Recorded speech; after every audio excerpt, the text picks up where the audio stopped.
রাতের গল্প।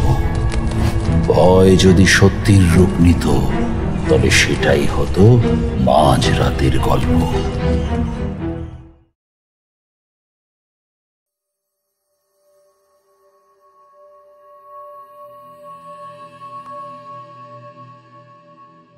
আপনারা শুনছেন মাঝ রাতের গল্প। মাঝ রাতের গল্প চ্যানেলের আজকের নিবেদন লেখক অনিক চক্রবর্তীর কলমে তারানাথ তান্ত্রিক ফ্যানফিকশন, তারানাথ তান্ত্রিক ও পিশাচের নিধন। আমরা আশাবাদী আমাদের চ্যানেলের আজকের নিবেদনটি আপনাদের ভালো লাগবে। আমাদের আজকের নিবেদন আপনাদের কেমন লাগছে কমেন্ট বক্সে কিন্তু কমেন্ট করে জানাতে একেবারেই ভুলবেন না। আমাদের আজকের নিবেদনটি ভালো লাগলে লাইক করবেন এবং আমাদের চ্যানেল মাঝ রাতের গল্পকে সাবস্ক্রাইব করে পাশে থাকা বেল আইকনটি অন করে দেবেন আমাদের চ্যানেলের নিত্য নতুন গল্পের আপডেট সবার আগে পাওয়ার জন্য। তাহলে আর বেশি দেরি না করে শুরু করছি আমাদের আজকের নিবেদন লেখক অনিক চক্রবর্তীর কলমে তারানাথ তান্ত্রিক ও পিশাচের নিধন।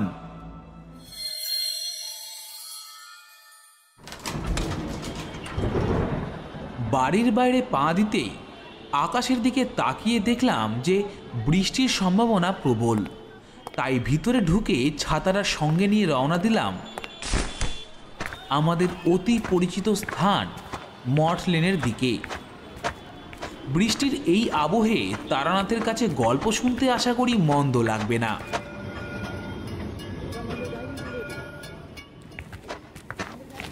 পথ প্রায় শেষ হওয়ার মুখে, তাই মোড়ের মাথার দোকান থেকে 8 পয়সার পাসিং শো কিনে নিলাম। আর তারপর যখন তারানাথের বাড়ির কাছাকাছি পৌঁছলাম তখন দেখি দরজা একেবারে খোলা, আর চারিমা তক্তাপোষের বিছানা নিপুণভাবে পেতে দিচ্ছে।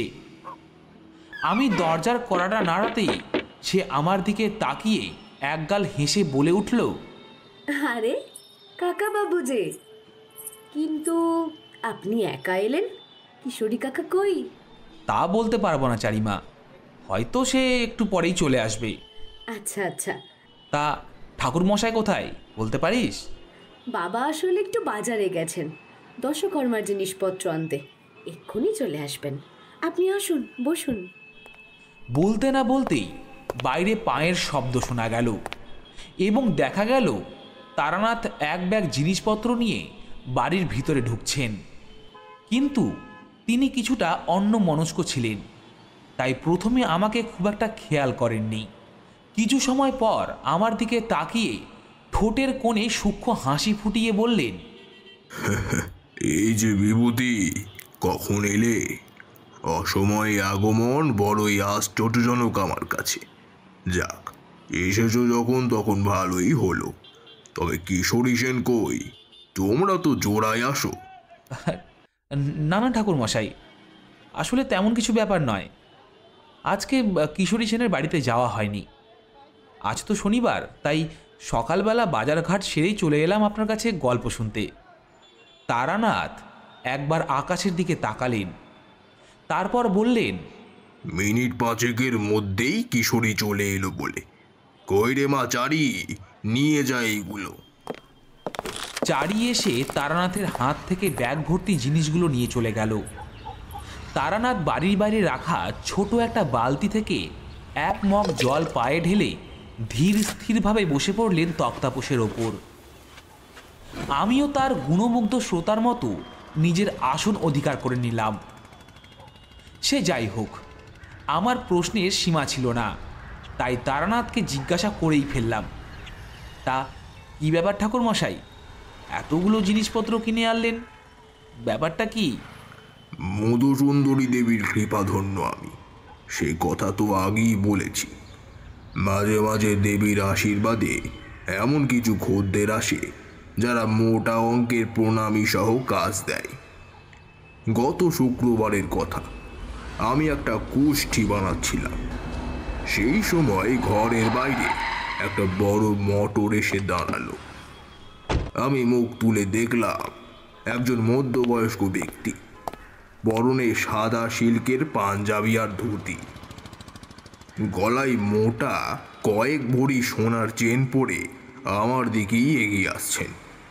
এসেই বললেন তার ব্যবসায় অনেক ক্ষতি হচ্ছে, তিনি মহা বিপদে রয়েছেন, তাকে নাকি উদ্ধার করতে হবে। টাকা পয়সা কোনো সমস্যা নয়। আমি তার নাম গোত্র জেনে একটা ছক নির্মাণ করলাম। তখনই আমার চোখে পড়ল লোকটার পিশাচ যোগ চলছে। আর এই যোগ বড়ই সাংঘাতিক। যার জীবনে এই যোগ প্রবেশ করে তার জীবন একেবারে ছারখার হয়ে যায়। পিশাচ যোগ? ওই এমন কথা তো আগে শুনিনি, আপনি একটু ব্যাখ্যা করে বলবেন?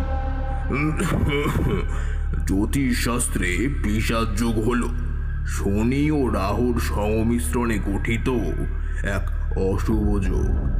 এই যজ্ঞে অত্যন্ত বিপজ্জনক এবং ক্ষতিকারক বলে মনে করা হয়, যা ব্যক্তির জীবনে ভয়ঙ্কর নেতিবাচক প্রভাব ফেলতে পারে। তাই আমি তাকে বললাম একটা বড় মাপের ক্রিয়া করতে হবে।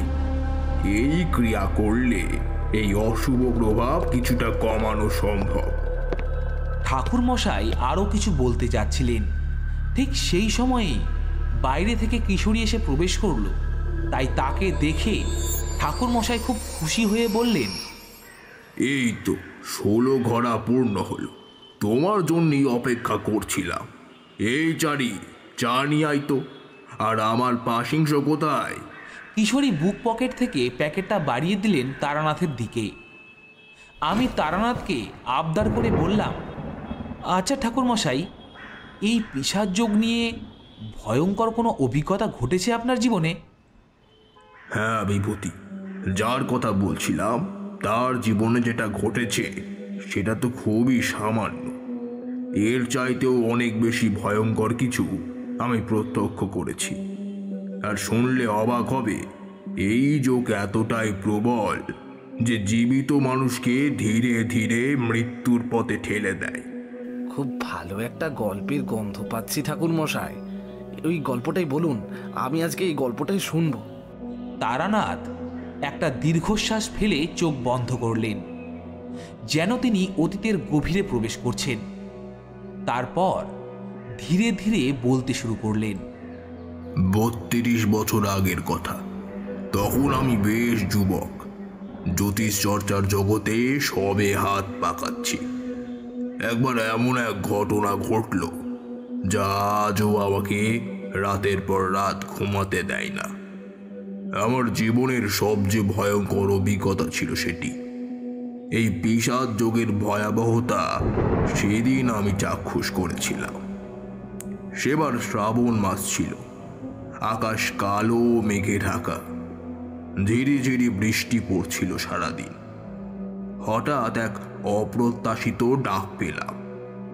পাশের গ্রামের এক পরিচিত মুখ রামচরণ আমার কাছে এলেন। তার চোখে মুখে গভীর উদ্বেগ, এতটাই যে আমার মন ভারী হয়ে গেল। তিনি জানালেন তার ছেলে বছর 25-এর রতন হঠাৎ করেই অসুস্থ হয়ে পড়েছে। না, জ্বর সর্দি কাশি নয়, অন্য রকম অসুস্থতা। রতন নাকি কেমন যেন অন্যমনস্ক হয়ে গেছে, খাওয়া দাওয়া ছেড়ে দিয়েছে, রাতে ঘুমায় না, খালি বিড়বিড় করে কিসব যেন বলে। দিনের বেলায় ঘরের কোণে গুটিসুটি মেরে বসে থাকে, যেন অদৃশ্য কোনো কিছু তাকে তাড়া করে ফিরছে। আমি রামচরণের কথা মন দিয়ে শুনলাম। তিনি বললেন অনেক ডাক্তার বৈদ্য নাকি দেখানো হয়েছে, কিন্তু কেউ নাকি ঠিক রোগ ধরতে পারছে না।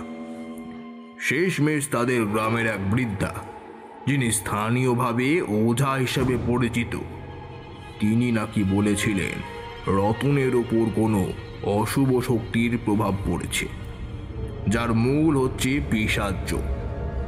রামচরণের মুখে পিশাচ যোগ শব্দটি শুনে আমার বুকটা ছ্যাঁত করে উঠল। আমি তখনও এই যোগের এতটা ভয়াবহতা উপলব্ধি করিনি। সেদিনই বিকেলে রামচরণের সঙ্গে বেরিয়ে পড়লাম তার গ্রামের উদ্দেশ্যে। পথ ছিল দীর্ঘ আর দুর্গম। বৃষ্টির কারণে রাস্তা পিচ্ছিল হয়েছিল, চারিদিকে কাদা আর জঙ্গল। যখন গ্রামে পৌঁছলাম তখন সন্ধ্যা নেমে এসেছে। চারিদিকে এক গা ছমছমে নীরবতা। গ্রামের ঘরগুলোতে টিমটিমে আলো জ্বলছে, যেন প্রত্যেকেই কোনো এক অজানা ভয়ে কুঁকড়ে রয়েছে। রামচরণের বাড়ি পৌঁছতেই এক অদ্ভুত শীতলতা আমাকে গ্রাস করল। উঠোনে দাঁড়িয়েই আমি অনুভব করলাম এক ভারী দমবন্ধ করা পরিবেশ, যেন বাড়ির প্রতিটি কোণে নিভে থাকা দুঃখ আর হতাশা জমাট বেঁধে রয়েছে। বাড়ির ভেতরে ঢুকতেই দেখি রতনের মা হাউ হাউ করে কাঁদছেন। তার চোখ ফুলে গেছে, মুখে দুশ্চিন্তার স্পষ্ট ছাপ। আমাকে দেখেই তিনি ছুটে এসে আমার পা জড়িয়ে ধরলেন।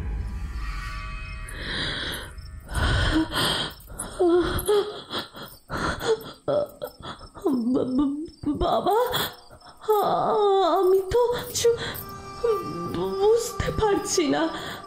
আমি তাকে আশ্বস্ত করার চেষ্টা করলাম।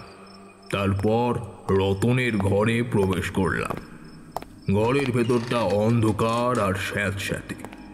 একটা কুপি টিম টিম করে জ্বলছে, যার আলোয় রতনের ফ্যাকাশে মুখটা আরো ভয়ঙ্কর দেখাচ্ছিল।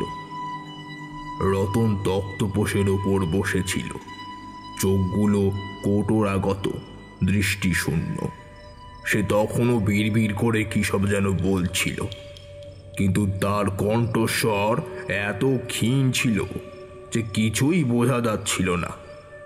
তার শরীরটা যেন একদম শুকিয়ে কাঠ হয়ে গেছে, আর গায়ের চামড়া কেমন যেন কুঁচকে গেছে। মনে হচ্ছিল সে এই পৃথিবীতে নেই, অন্য কোনো এক জগতে তার মন বিচরণ করছে। তার শরীর থেকে একটা পচা গন্ধ আসছিল, যেন অনেক দিন ধরে স্নান করেনি। তার এলোমেলো চুল, লম্বা নখ আর হিংস্র চোখ দেখে মনে হচ্ছিল সে আর স্বাভাবিক মানুষ নেই, যেন কোনো অশুভ শক্তি তাকে সম্পূর্ণভাবে গ্রাস করেছে। আমি রতনের হাত ধরে তার কবজি দেখলাম। নাড়ি অত্যন্ত ক্ষীণ, কিন্তু অদ্ভুত একটা স্পন্দন। আমি রতনের মুখটা আমার দিকে ঘোরালাম। তার চোখগুলো আমার দিকে স্থির হলো, কিন্তু সেই চোখে কোনো পরিচিতি ছিল না, কেবল এক গভীর শূন্যতা। আমি আমার জ্যোতিষশাস্ত্রের জ্ঞান দিয়ে তার গোষ্ঠী পরীক্ষা করলাম। মুহূর্তেই আমার হাত থেকে ছকটা পড়ে গেল। রামচরণ ঠিকই বলেছিলেন, রতনের জন্মছকে শনি আর রাহুর এক ভয়ঙ্কর সংমিশ্রণ ছিল, যা পিশাচ যোগ নামে পরিচিত। এই যোগ এতটাই প্রবল ছিল, আমি জীবনে এমনটা আগে কখনো দেখিনি। এই যোগের প্রভাবে মানুষের শারীরিক ও মানসিক স্বাস্থ্যের চরম অবনতি ঘটে, এমনকি মৃত্যু পর্যন্ত হতে পারে। আমার গা কাঁটা দিয়ে উঠল। আমি বুঝতে পারলাম এ কেবল অসুস্থতা নয়, এর পেছনে লুকিয়ে আছে এক গভীর অশুভ শক্তির প্রভাব।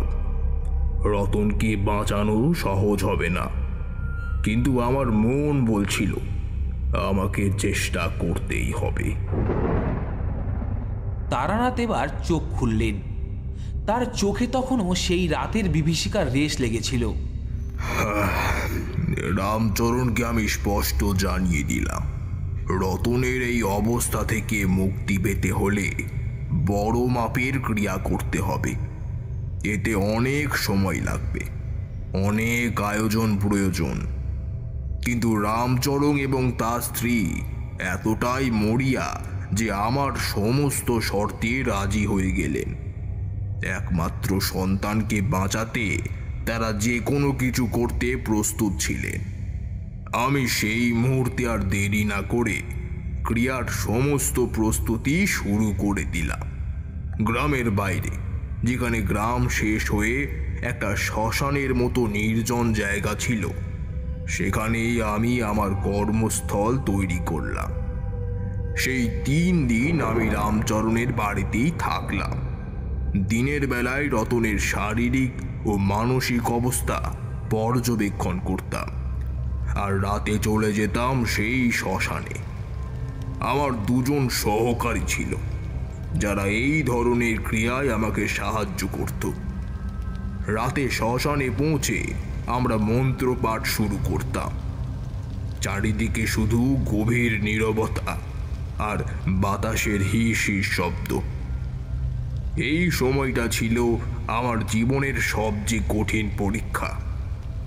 রতনকে এই পিশাচযোগের প্রভাব থেকে মুক্ত করা প্রায় অসম্ভব বলে মনে হচ্ছিল। প্রতিদিনই রতনের শারীরিক অবস্থার অবনতি ঘটছিল। তার বিড়বিড় করা শব্দগুলো পরিণত হয়েছিল অস্পষ্ট আর্তনাদে। সে মাঝে মাঝে এতটাই হিংস্র হয়ে উঠত যে তাকে বেঁধে রাখতে হতো। তার চোখে মুখে এক বিভীষিকাময় আতঙ্ক দেখা যেত, যেন সে এমন কিছু দেখছে যা আমরা দেখতে পাচ্ছি না। তার দুর্বল শরীর আরও দুর্বল হয়ে যাচ্ছিল, আর তার নিস্তেজ চোখগুলো যেন আরও গভীরে ঢুকে যাচ্ছিল। তার মুখ থেকে সেই পচা গন্ধটা ক্রমশ তীব্র হচ্ছিল। দেখে মনে হচ্ছিল তার ভেতরের প্রাণ শক্তিটা কেউ যেন শুষে নিচ্ছে। আমি রতনের মায়ের কাছে গিয়ে বসলাম। তার চোখ তখনও জলে ভেজা, মুখের রেখায় ফুটে উঠেছে গভীর শোক আর অসহায়ত্ব। আমি শান্তভাবে জিজ্ঞেস করলাম, মা, এই সুস্থ ছেলেটা এমন পরিণতির শিকার হলো কিভাবে? এর আগে রতন কোথায় গিয়েছিল, বা কি এমন ঘটনা ঘটেছে যে ওর এমন অবস্থা হলো? বুঝতে পারছি না। আমার রতন এমন ছিল না। ওর মামা মানে মানে আমার ভাই, সে পাশের জেলার এক পুরনো মন্দিরের পূজারী। সে নাকি তন্ত্র সাধনার পথে আছে। অনেক দিন থেকেই চিঠি লিখছিল রতনকে। একবার তাদের মন্দিরে ঘুরে আসতে বলছিল। মন্দিরের পরিবেশ খুব শান্ত, মন ভালো থাকবে। তিনি একটু থামলেন, চোখের জল মুছলেন। আমি গভীর মনোযোগ দিয়ে শুনছিলাম সবকিছু। রতনও খুব উৎসাহী ছিল। মামার কাছে যাবে শুনে খুব খুশি হয়েছিল। আমরাও ভেবেছিলাম কয়েকটা দিন ঘুরে এলে ওর মন ভালো থাকবে। তাই গত সপ্তাহে এই ঘটনার ঠিক 10 দিন আগে আমরা ওকে মামার বাড়িতে পাঠিয়েছিলাম। সব কিছুই ঠিক ছিল বাবা, সব কিছুই ঠিক ছিল। রতনের মামা চিঠি লিখে খবর দিত যে রতন ভালো আছে, নতুন পরিবেশে ওর নাকি খুব ভালো লাগছে। আমরাও নিশ্চিন্ত ছিলাম। কিন্তু 3 দিন আগে যখন ঘোর বাদলা শুরু হলো, তখন একদিন গভীর রাতে আমাদের দরজায় একটা গোঙানির শব্দ শোনা গেল। প্রথমে ভেবেছিলাম বোধহয় কোনো কুকুর বা শিয়াল, কিন্তু শব্দটা মানুষের মতো লাগছিল। আমার স্বামী রামচরণ ভয়ে ভয়ে দরজা খুলতে দেখি দেখি আমার রতন প্রায় হেলিয়ে পড়া ক্লান্ত শরীরে দরজার বাইরে দাঁড়িয়ে আছে। তার সারা শরীর কাদার কাদার জলে ভেজা, চোখগুলো লাল। সে কোনো মতে দাঁড়িয়েছিল।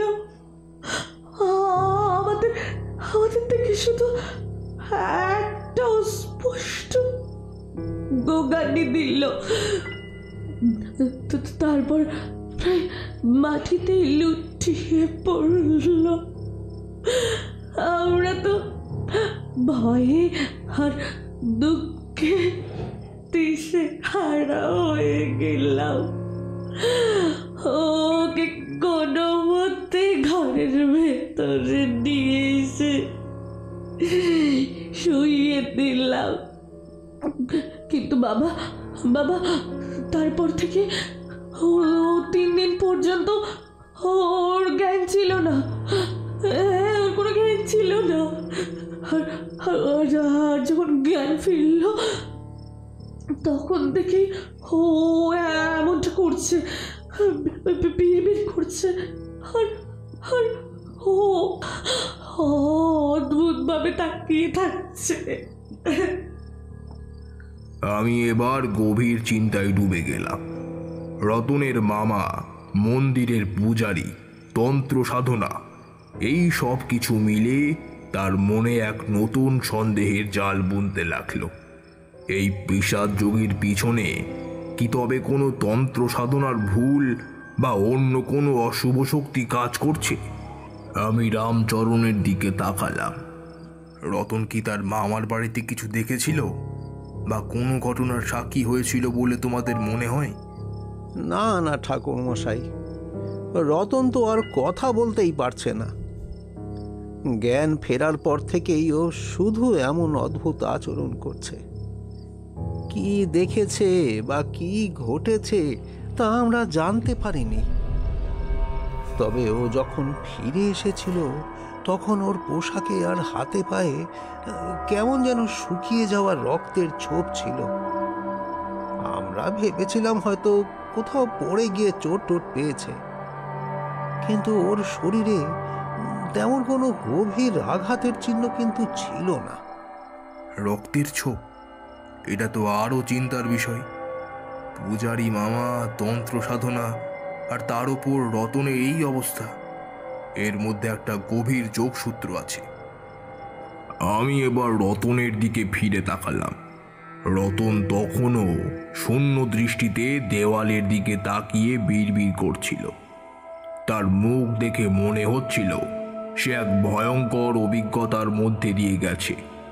আমি বুঝলাম রতনের সুস্থ হওয়া শুধু শারীরিক সুস্থতা নয়, তার মানসিক আঘাতটাও সরানো প্রয়োজন।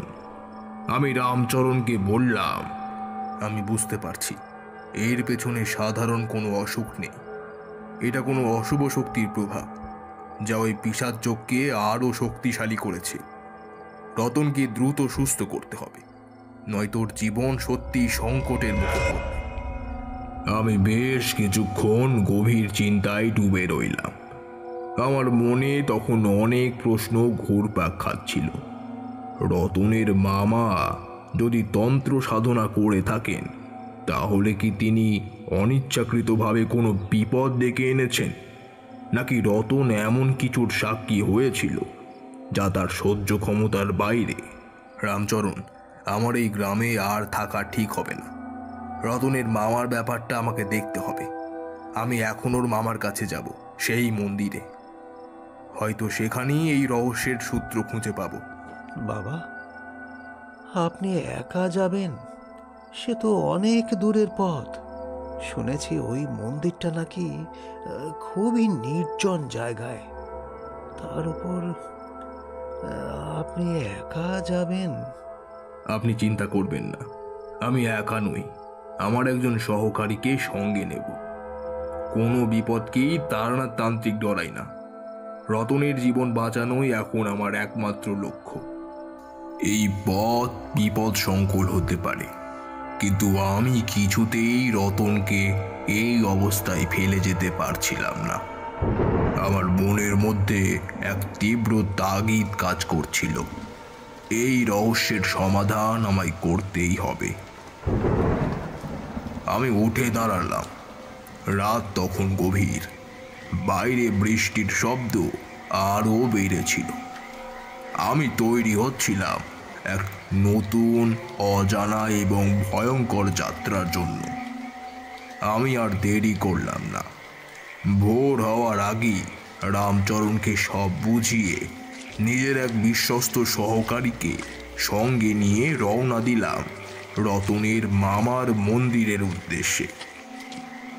পথ ছিল দুর্গম, কাঁচা রাস্তা বৃষ্টির জলে কর্দমাক্ত হয়ে আছে, চারিদিকে ঘন জঙ্গল। কিন্তু আমার মনে তখন শুধু একটাই চিন্তা, রতনকে বাঁচাতে হবে, আর এই পিশাচ যোগের রহস্য ভেদ করতে হবে। দুদিন ধরে পায়ে হেঁটে এবং মাঝে মাঝে গরুর গাড়ি বা খেয়া নৌকায় করে আমরা পৌঁছলাম সেই মন্দিরের কাছাকাছি। জায়গাটা সত্যিই নির্জন, চারিদিকে শুধু গাছপালা আর পাখিদের কিচিরমিচির শব্দ। মন্দিরের চূড়া আবজাভাবে দেখা যাচ্ছিল ঘন জঙ্গলের আড়াল থেকে। এক অদ্ভুত নিস্তব্ধতা গ্রাস করে রাখছিল গোটা এলাকাটা। এই নিস্তব্ধতা যেন সাধারণ কোনো নীরবতা ছিল না, এর মধ্যে লুকিয়েছিল এক চাপা রহস্য আর গা ছমছমে ভাব। মন্দিরের প্রবেশপথটা ছিল পুরনো পাথরের তৈরি, শ্যাওলায় ঢাকা। ভেতরে ঢুকতেই আমি অনুভব করলাম এক অস্বাভাবিক শীতলতা, যা বাইরে বৃষ্টি ভেজা আবহাওয়ার চেয়েও বেশি তীব্র। মন্দিরের ভেতরে ঢুকতেই নাকে এলো একটা মিষ্টি অথচ উটকো গন্ধ, যা ধূপ আর পচা পাতার মিশ্রণ। মন্দিরের মূল ফটক পেরিয়ে ভেতরে ঢুকতেই একটা বড় উঠোন, আর তার চারপাশে কিছু ছোট ছোট ঘর। দিনের বেলাতেও উঠোনটা কেমন যেন অন্ধকারাচ্ছন্ন, গাছপালার ছায়ায় ঢাকা। মূল মন্দিরটা পাথরের তৈরি, তার গায়ে খোদাই করা ছিল কিছু অদ্ভুত নকশা আর মূর্তি। এই মূর্তিগুলো হিন্দু দেবদেবী নাকি অন্য কোনো শক্তির প্রতীক তা বোঝা কঠিন ছিল। মন্দিরের ভেতরে ঢোকার পর সেই শীতলতা যেন আরও গাঢ় হলো। ধূপ আর পচা পাতার মিশ্র গন্ধটা এত তীব্র ছিল যে আমার মাথা ঝিমঝিম করে উঠল। উঠোনের একপাশে দেখলাম একটা পুরনো কূপ, তার মুখটা পাথরের পাত দিয়ে ঢাকা। তার উপরে কিছু শুকনো ফুল আর সিঁদুরের দাগ, যা দেখে মনে হলো সম্প্রতি কেউ এখানে পুজো দিয়েছে। আমার সহকারী বঙ্কিম আমার পাশেই ছিল। সে ভয়ে ভয়ে আমার দিকে তাকালো, তার মুখ ফ্যাকাশে হয়ে গেছে। ঠাকুরমশাই, এই জায়গাটা কেমন যেন ঠিক ভালো লাগছে না। ভয় পেও না বঙ্কিম, আমরা সত্যের সন্ধানে এসেছি, সাবধানে থাকতে হবে। আমি মূল মন্দিরের দিকে এগোলাম। পাথরের সিঁড়িগুলো শ্যাওলায় ঢাকা, পা ফেলতেই কেমন যেন পিচ্ছিল মনে হলো। মন্দিরের প্রবেশ পথের উপরে একটা ভাঙা ঘণ্টা ঝুলছিল, বাতাস লেগে মৃদু দুলছে আর একটা কর্কশ শব্দ করছে। মন্দিরের ভেতরে ঢুকতেই দেখলাম বেশ অন্ধকার, দিনের আলো খুব কমই প্রবেশ করছিল। ভেতরের দেওয়ালে কিছু তেল রঙের ছবি, যা সম্ভবত পুরনো দিনের পূজার দৃশ্য বা তন্ত্র সাধনার প্রতীক। ছবিগুলো এতই পুরনো যে সেগুলোর রং ফ্যাকাশে হয়ে গেছে, কিন্তু তাদের মধ্যে একটা অদ্ভুত ভুতুড়ে আকর্ষণ ছিল। ভেতরে ঢুকে আমি অবাক হয়ে গেলাম। মন্দিরের মাঝখানে একটা ভাঙা শিবলিঙ্গ, আর তার চারদিকে ছড়িয়ে ছিটিয়ে আছে কিছু শুকনো হাড়, কালো মোমবাতি আর অজানা কিছু প্রতীক চিহ্ন। এগুলো সাধারণ পূজার উপকরণ হতে পারে না। স্পষ্টই বোঝা যাচ্ছিল এখানে কোনো সাধারণ পূজা নয়, বরং কোনো তন্ত্র সাধনা বা কালো জাদুর কার্যকলাপ চলছিল। মন্দিরের এক কোণে একটা ছোট কুঠুরি, তার দরজাটা আধ খোলা। আমি সেদিকে এগিয়ে গেলাম। বঙ্কিম আমার পেছন পেছন আসছিল, কিন্তু তার প্রতিটি পদক্ষেপে কেমন যেন দ্বিধা আর জড়তা স্পষ্ট। কুঠুরির ভেতরে ঢুকতে আমার নাকের তীব্র একটা পচা গন্ধ এলো। সেখানে একটা ভাঙা কাঠের সিন্দুক আর কিছু পুরনো পুঁথি ছড়িয়ে ছিটিয়েছিল। পুঁথিগুলো হাতে নিয়ে দেখলাম সেগুলোর পাতাগুলো পোকায় কাটা, কিন্তু কিছু রেখাচিত্র আর সংস্কৃত শ্লোক চোখে পড়ল।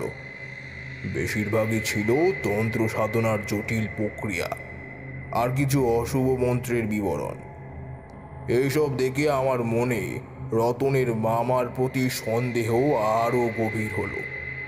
তিনি কি সত্যিই কোনো অশুভ শক্তির উপাসনা করেছিলেন, নাকি তিনি নিজেই কোনো ফাঁদে পা দিয়েছিলেন? হঠাৎ বঙ্কিম চাপা আর্তনাদ করে উঠল। আমি ঘুরে তাকালাম। সে কুঠুরির এক কোণে রাখা একটা বস্তুর দিকে আঙুল দেখাচ্ছে। সেখানে ধুলো আর মাকড়সার জালের আড়ালে একটা কালো কাপড়ে মোড়া মূর্তির মতো কিছু একটা দেখা যাচ্ছিল। সেটা দেখতে মানুষের মতো, কিন্তু তার মুখটা ছিল অদ্ভুতভাবে বিকৃত। মনে হলো যেন কোনো ভয়ানক যন্ত্রণার ছাপ তার মুখে স্থায়ী হয়ে আছে। আমি সাবধানে মূর্তির কাছে গেলাম। মূর্তিটা ছুঁতেই অনুভব করলাম এক অস্বাভাবিক শীতলতা, যা মন্দিরের অন্য কোনো কিছুর তুলনায় অনেক বেশি তীব্র। বঙ্কিম ভয়ে কাঁপছিল। ঠাকুরমশাই, এটা এটা কি কোনো প্রেতাত্মার মূর্তি? আমি তাকে শান্ত হতে বললাম, কিন্তু আমার নিজের বুকটাও ধড়ফড় করছিল। মূর্তিটা দেখে আমার মনে হলো এটা হয়তো সেই পিশাচ যোগের সঙ্গেই সম্পর্কিত। রতনের মামা কি এই মূর্তির সাহায্যে কিছু করার চেষ্টা করেছিলেন, নাকি এই মূর্তিটাই রতনের এমন অবস্থার কারণ? হঠাৎ মন্দিরের বাইরে থেকে একটা ঝোড়ো হাওয়া বয়ে গেল। মন্দিরের ভাঙা ঘণ্টাটা জোরে দুলে উঠল, আর একটা কর্কশ আওয়াজ হল। সেই আওয়াজের সাথে সাথে মন্দিরের মেঝেতে রাখা কিছু শুকিয়ে যাওয়া হাড় নড়ে উঠল, যেন তাদের মধ্যে প্রাণ ফিরে এসেছে। মন্দিরের অন্ধকার আরো ঘন হয়ে এলো, আর আমার মনে হলো যেন অদৃশ্য কোন উপস্থিতি আমাদের চারপাশে ঘিরে ধরেছে। বঙ্কিম ভয়ে আমার হাত খামচে ধরল। তার চোখ বড় বড় হয়ে গেছে। আমি বুঝলাম আমরা সঠিক জায়গায় পৌঁছেছি। এই মন্দিরই রতনের সমস্যার মূল, কিন্তু এই রহস্যের সমাধান এত সহজে হবে না। মনে হচ্ছে আমরা এখানে একা নেই। কোনো অশুভ শক্তি আমাদের উপস্থিতি টের পেয়েছে, কিন্তু আমি পিছিয়ে আসার পাত্র নই। রতনের জীবন বাঁচাতে হলে এই রহস্যের গভীরে প্রবেশ করতেই হবে, সে যতই বিপদসংকুল হোক না কেন। আমি বঙ্কিমের দিকে তাকিয়ে দৃঢ়স্বরে বললাম, বঙ্কিম, তৈরি হও। মনে হচ্ছে এই মন্দিরের রহস্য ভেদ করতে হলে আমাদের আরও গভীরে যেতে হবে। যে বা যারা এই পিশাচ যোগের পেছনে আছে তাদের খুঁজে বের করতেই হবে। আমি আর বঙ্কিম মন্দিরের সেই কুঠুরি থেকে বের হয়ে মূল মন্দিরের দিকে তাকালাম। অন্ধকার যেন আরো গাঢ় হয়ে উঠেছে। শুকনো হাড়গুলো মেঝেতে ইতস্তত ছড়ানো, আর সেই বিকৃত মূর্তিটার দিকে তাকাতে আমার শরীর শিরশির করে উঠল। আমি অনুভব করলাম এখানে শুধু অশুভ শক্তি নয়, কোনো একটা সত্তা আমাদের উপস্থিতি টের পেয়ে সজাগ হয়ে উঠেছে। বাতাসের মধ্যে একটা চাপা ফিসফিসানি শোনা যাচ্ছিল, যেন অসংখ্য কণ্ঠস্বর একসঙ্গে কথা বলছে।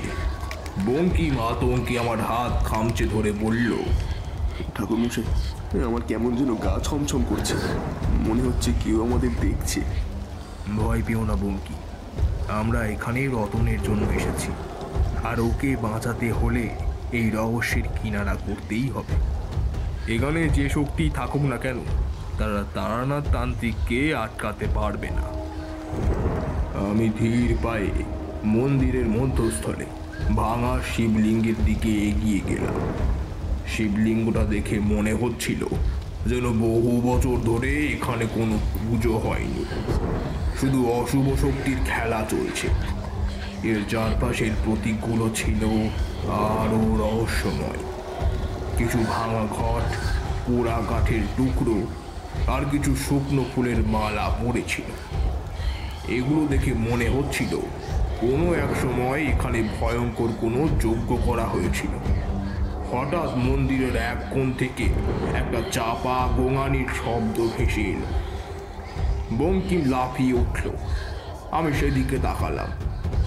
অন্ধকার এতটাই ঘন ছিল যে স্পষ্ট কিছু দেখা যাচ্ছিল না, কিন্তু মনে হলো যেন কিছু একটা নড়াচড়া করছে। আমি সাবধানে সেদিকে পা বাড়ালাম। বঙ্কিম আমার পেছন পেছন আসছিল। তার শ্বাস প্রশ্বাস দ্রুত হচ্ছিল। অন্ধকারের মধ্যে দিয়ে এগোতে এগোতে আমি একটা ভাঙা দেওয়ালের কাছে পৌঁছলাম। দেওয়ালের ওপাশে মনে হলো একটা ছোট সুড়ঙ্গের মতো কিছু। সেখান থেকেই গোঙানির শব্দটা আসছে। আমার মনে হলো রতনের মামা হয়তো এখানেই লুকিয়ে আছেন, অথবা পিশাচ যোগের রহস্যের সূত্রটা এখানেই লুকিয়ে আছে। আমি সুড়ঙ্গর ভেতরে উঁকি দিলাম। সেটা একটা সংকীর্ণ পথ যা মাটির নিচে চলে গেছে। ভেতরের বাতাস ছিল ভ্যাপসা আর দুর্গন্ধযুক্ত। আমি টর্চ জ্বালিয়ে ভেতরে আলো ফেললাম। দেখলাম সুড়ঙ্গটা একটা ছোট গুপ্ত কক্ষের দিকে গেছে। গুপ্ত কক্ষের ভেতরে আলো ফেলতেই আমি যা দেখলাম তাতে আমার চোখ কপালে উঠল। সেখানে একটা বৃদ্ধ লোক জীর্ণ পোশাকে মেঝেতে পড়ে আছে। তার শরীর ধুলোয় মাখা, চুল আর দাড়ি উস্কো খুস্কো। তিনি অস্ফুট স্বরে কিছু বিড়বিড় করছিলেন। তার চোখ দুটো ছিল গভীর কঠোরগত, আর তার মুখে ছিল এক চরম ভয়ের ছাপ। এই লোকটি আর কেউ নন, ইনি রতনের মামা। তার পাশেই কিছু তন্ত্র সাধনার সামগ্রী, কিছু পুরনো পুঁথি আর কিছু অশুভ চিত্র আঁকা ছিল। তিনি স্পষ্টতই গুরুতর অসুস্থ ছিলেন, সম্ভবত বহুদিন ধরে কিছু খাননি। আমি দ্রুত রতনের মামার দিকে এগিয়ে গেলাম। বঙ্কিম আমার পেছন পেছন এসে ভয়ে জড়সড় হয়ে দাঁড়িয়েছিল। মামার চোখ দুটো আধ বোঝা, ফিস ফিস করে কিছু একটা বলছেন। আমি কান পাতলাম। তিনি অস্ফুট স্বরে বারবার একটা নাম নিচ্ছিলেন। রতন, রতন, রতন। তার কণ্ঠস্বরে অদ্ভুত এক তীব্রতা ছিল, যেন রতনকে নিজের কাছে টেনে নেওয়ার জন্য আকুতি জানাচ্ছিলেন। মনে হলো যেন তার নিজের ওপর তার কোনো আর নিয়ন্ত্রণ নেই। কোনো এক অদৃশ্য শক্তি তাকে দিয়ে কথা বলাচ্ছে। হঠাৎ তার শরীরটা ধনুকের মতো বেঁকে উঠল। চোখ দুটো বিস্ফারিত হয়ে গেল, আর সাথে সাথেই সেই চোখে এক অদ্ভুত উজ্জ্বলতা দেখা দিল। তার মুখ দিয়ে লালা গড়িয়ে পড়ছিল, আর তিনি বিকৃত স্বরে হাসতে শুরু করলেন।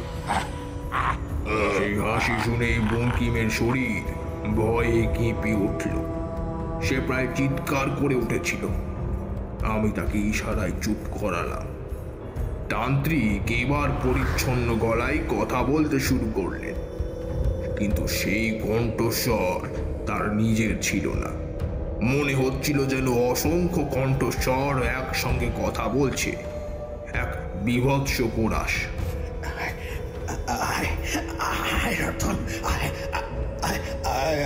আমার কাছে আয়, আমার কাছে আয়, তুই আমার, তুই আমার আমার আমার আমার বিষাদ যোগের বলি, অশুভ আত্মার নৈবেদ্য। আয় আয় রতন, আয়। তার হাত দুটো শূন্যে উঠে অদ্ভুত ভঙ্গিতে নড়তে শুরু করলো। দেখে মনে হচ্ছিল যেন অদৃশ্য সুতোয় বাঁধা কোনো পুতুলকে নাচাচ্ছে। তার চারপাশের তন্ত্র সাধনার সামগ্রীগুলো যেন কাঁপছিল, পুঁথিগুলো আপনা আপনি পাতা উল্টে যাচ্ছিল। কক্ষের বাতাস যেন আরো ভারী হয়ে উঠল। একটা তীব্র পচা গন্ধ নাকে এলো, যেন পচে যাওয়া মাংসের গন্ধ। হঠাৎ করেই তার মুখ থেকে এক গাঢ় কালো ধোঁয়া বের হতে শুরু করলো। সেই ধোঁয়াটা ধীরে ধীরে ঘন হয়ে একটা আবজা আকৃতি নিতে লাগলো। ধোঁয়ার মধ্য দিয়ে অস্পষ্টভাবে কিছু মুখ দেখা যাচ্ছিল। তাদের চোখগুলো যেন আগুনের গোলার মতো জ্বলছিল। সেগুলো রতনের মামার চারপাশে ঘুরতে লাগলো, আর তাদের ফিসফিসানি যেন স্পষ্ট হলো।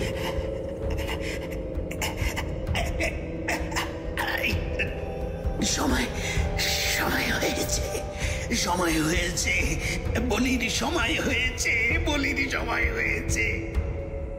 বঙ্গি মাতঙ্গি আমার হাত খামচে ধরেছিল। তার সারা শরীর ঘামে ভিজে গেছে। সে ফিসফিস করে বলল, ঠাকুরমশাই, এ তো রতনের মামা নয়, এ তো অন্য কিছু। আমি জানি এটা রতনের মামা নয়। এই অশুভ শক্তি মামার দেহকে আশ্রয় করে কথা বলছে। রতনকে টেনে নেওয়ার জন্য এই ভয়ঙ্কর অবিচার ক্রিয়া শুরু করেছে। আমি দেখলাম তান্ত্রিকের হাতের মুদ্রায় পরিবর্তন এলো। তার হাত দুটো এমনভাবে জোর করা ছিল যেন তিনি অদৃশ্য কিছু আকর্ষণ করছেন। মুহূর্তের মধ্যে কক্ষের ভেতরের সমস্ত আলো যেন নিভে গেল। শুধু তান্ত্রিকের চোখে এক ভয়ঙ্কর দীপ্তি। বাইরে থেকে যেন এক বিকট শব্দ ভেসে এলো, যেন আকাশ ফেটে যাচ্ছে। মনে হলো মূল মন্দিরের দিক থেকে কোনো কিছু ছুটে আসছে সেই সুড়ঙ্গের দিকে। বাতাসের মধ্যে থেকে একটা তীব্র ঝড়ের আভাস পেলাম। সে তখন বিকৃত হাসি আসছে আর বলছে, রতন আসছে, রতন আমার কাছে আসছে।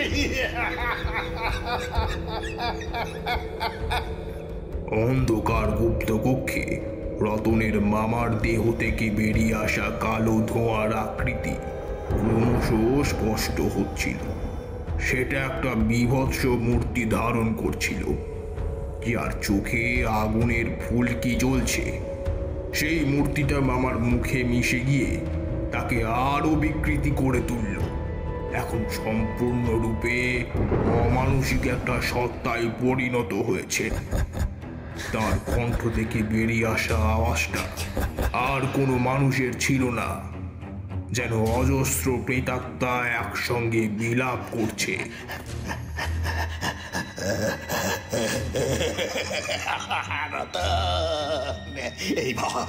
এইবার তোর পালা, পিশাচ যোগ সম্পূর্ণ হবে। তোর রক্তে দেবীর ক্ষুধা মিটবে, ক্ষুধা মিটবে। বঙ্গি মাতঙ্গে চোখ বন্ধ করে ফেলেছিল।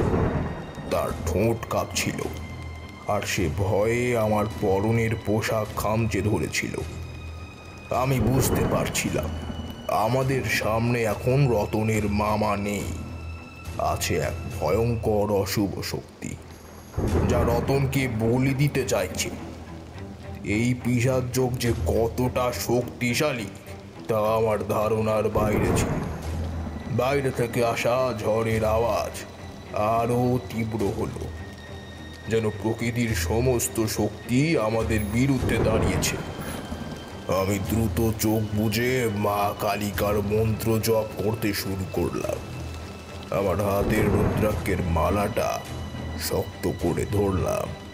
মন্ত্রের প্রভাবে আমার শরীর যেন বিদ্যুৎ স্পৃষ্ট হল। এক অদৃশ্য শক্তি আমার ভেতরে সঞ্চারিত হতে লাগলো। আমি অনুভব করলাম আমার শরীরের চারপাশে একটা সুরক্ষা বলয় তৈরি হচ্ছে, যা অশুভ শক্তিকে প্রতিহত করতে সক্ষম। হঠাৎ করেই রতনের মামার দেহটা সজোরে মাটির উপর আছড়ে পড়ল।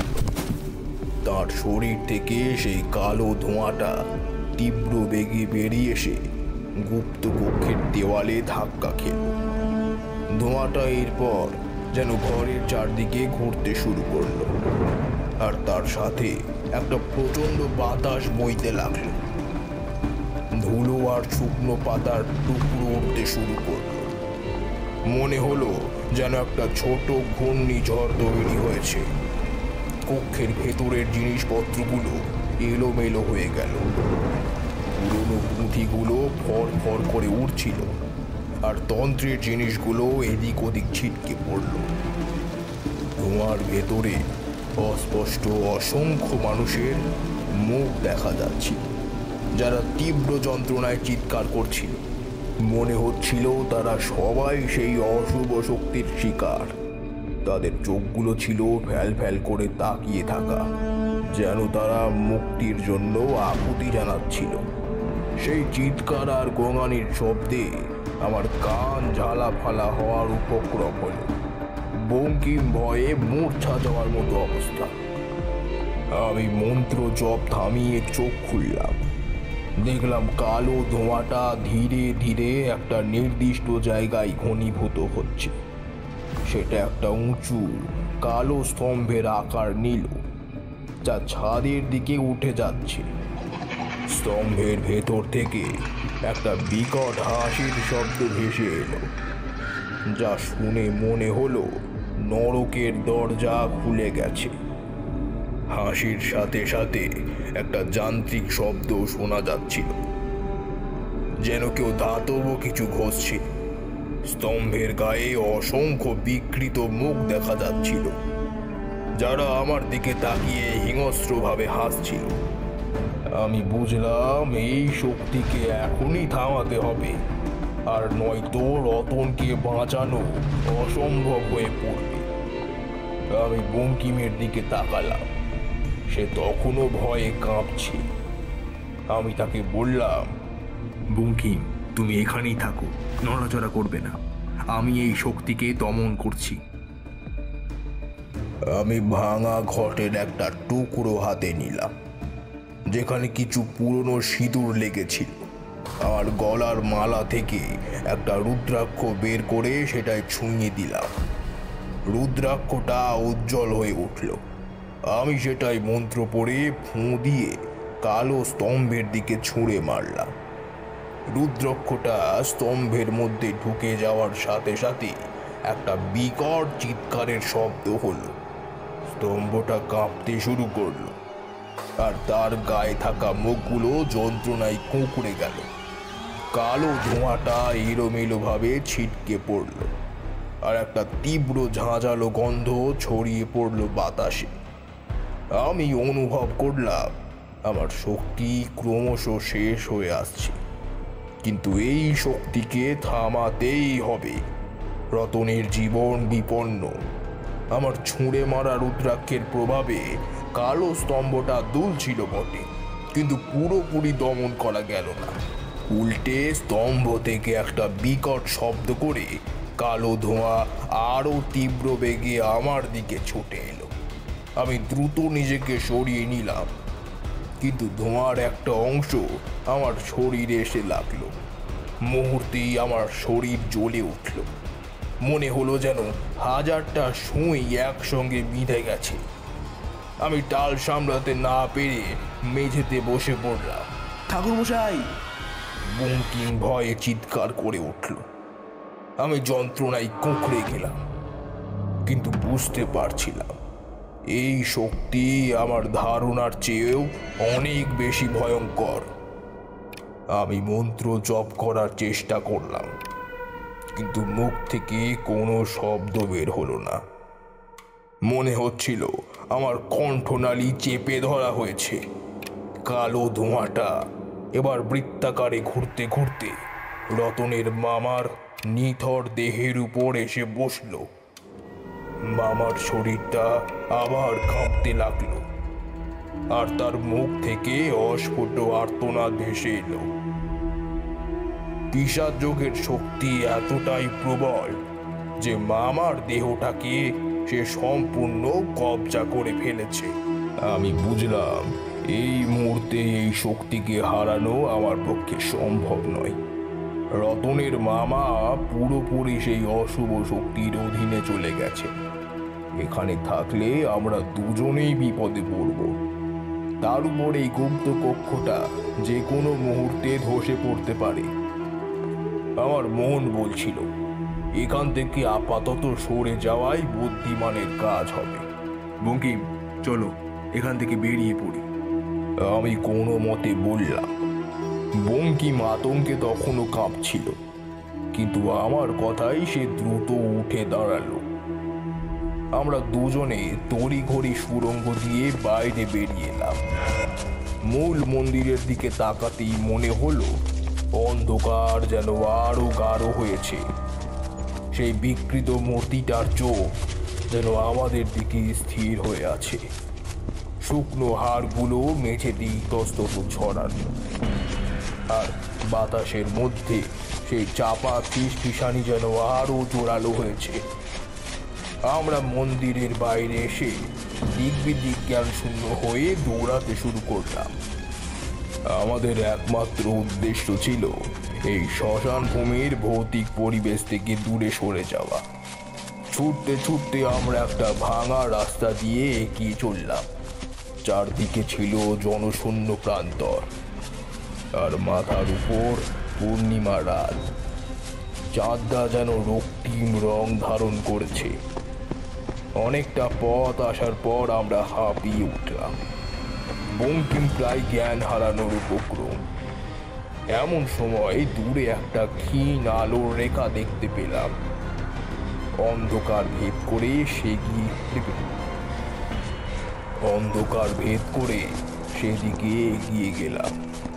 কাজে গিয়ে দেখলাম সেটা একটা ছোট জীর্ণ মন্দির।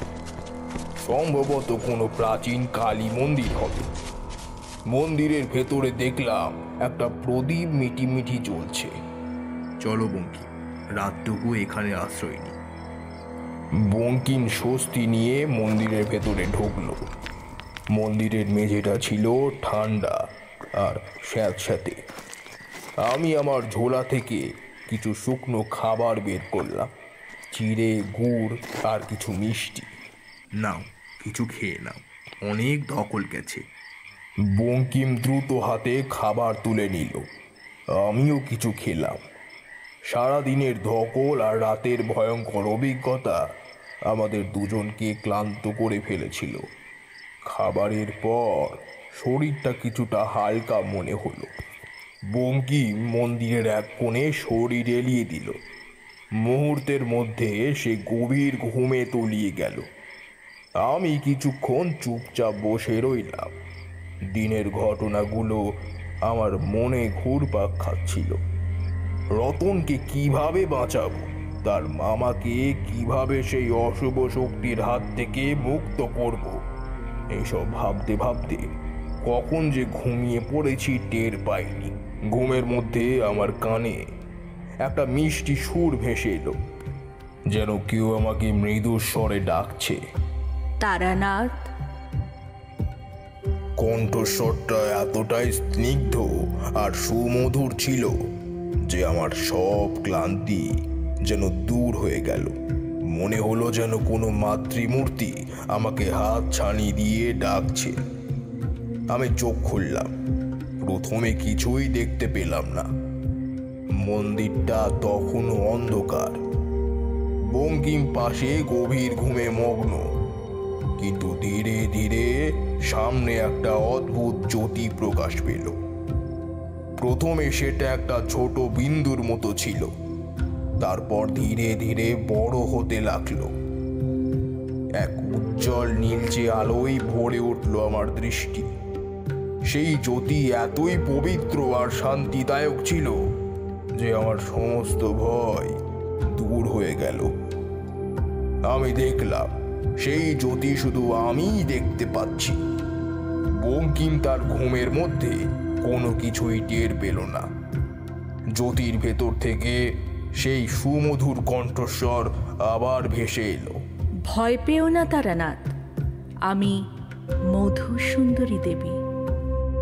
মধুসুন্দরী দেবীর কণ্ঠস্বর শুনে আমার সর্বশরীর এক অনাবিল শান্তিতে ভরে উঠল। আমার মনে কোনো প্রশ্ন ছিল না, শুধু এক গভীর বিশ্বাস আর ভক্তি। আমি বুঝলাম এই জ্যোতি কোনো সাধারণ জ্যোতি নয়, স্বয়ং দেবী আমাকে পথ দেখাতে এসেছেন। হ্যাঁ দেবী, আমি আপনার শরণাগত। এই ঘোর বিপদে আপনি আমার একমাত্র ভরসা। আমি মন্ত্রমুগ্ধের মতো শুনছিলাম।